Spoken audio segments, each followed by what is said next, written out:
Parliament में सिर्फ एक इंस्टीट्यूशन के बारे में बात की, वो जो हिंदुस्तान की सरकार का सेंटर है, कोर है, जो हिंदुस्तान की सरकार को चलाता है,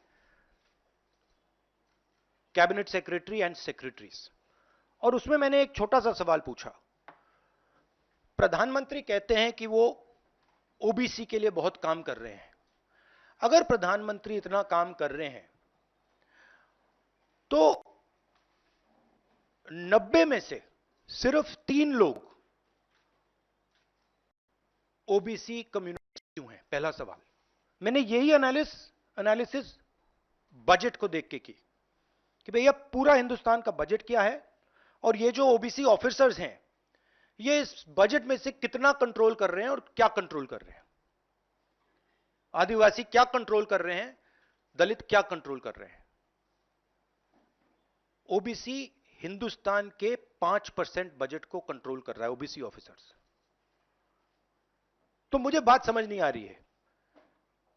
प्रधानमंत्री हर रोज ओबीसी की बात करते हैं, ओबीसी प्राइड की बात करते हैं, मगर ओबीसी के लिए किया क्या? अब जब मैंने ये बात बोली, उनका रिस्पॉन्स बड़ा इंटरेस्टिंग। वो कहते हैं कि लोकसभा में हमारा रिप्रेजेंटेशन है। लोकसभा में रिप्रेजेंटेशन का क्या लेना देना है? मैं कह रहा हूं कि बजट डिसीजन जो लेते हैं, जो बजट को ऑफिसर्स हैं, जो बजट को कंट्रोल करते हैं, 5% ओबीसी निर्णय ले रहे हैं। और मैंने सिर्फ यह सवाल पूछा, क्या हिंदुस्तान में ओबीसी की आबादी 5% है? यह मैं जानना चाहता हूं। अगर 5% है तो फिर वो ठीक है, उसको मैं एक्सेप्ट करने के लिए तैयार हूं। मगर अगर वो 5% से ज्यादा है तो मुझे यह पता लगाना है, और एक बार मैं मन बना लेता हूं, मैं छोड़ता नहीं हूं, मुझे यह पता लगाना है ये ओबीसी हिंदुस्तान में कितने हैं, और जितने हैं उतनी भागीदारी इनको मिलनी चाहिए। अब आप किसी लोकसभा में किसी भी एमपी से पूछ लीजिए, लोकसभा को टेंपल ऑफ डेमोक्रेसी कहा जाता है। आप किसी भी बीजेपी के एमपी से पूछ लीजिए कि वो कोई डिसीजन लेता है, कोई कानून बनाता है, कोई कानून बनाने में भाग लेता है, किसी से भी पूछ लीजिए, बिल्कुल नहीं।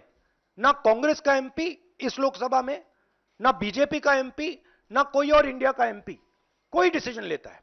मतलब एमपीज को जैसे मंदिर में मूर्ति होती है वैसे मूर्तियां बना रखी हैं, और ओबीसी की वहां पे मूर्तियां भर रखी हैं, मगर पावर बिल्कुल नहीं है। देश को चलाने में कोई भागीदारी नहीं है। यह सवाल मैंने उठाया है कि क्या, और हर ओबीसी युवा को यह समझना है कि क्या आपको इस देश को चलाने में भागीदारी मिलनी चाहिए, हां या ना? अगर मिलनी चाहिए तो क्या आपकी आबादी 5% है, हां या ना? यह सवाल है।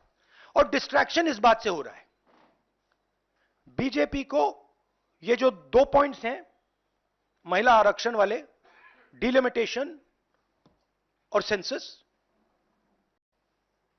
इनको एकदम महिलाओं को जो इज्जत मिलनी चाहिए, रिस्पेक्ट मिलनी चाहिए, जो भागीदारी होनी चाहिए, उनको एकदम वो कर दें। सेंसस का जो हमने डेटा निकाला था उसको पब्लिक कर दें, तो सारे हिंदुस्तान के ओबीसी युवाओं को पता लग जाए वो हैं कितने, और नया सेंसस कास्ट बेसिस पे करें।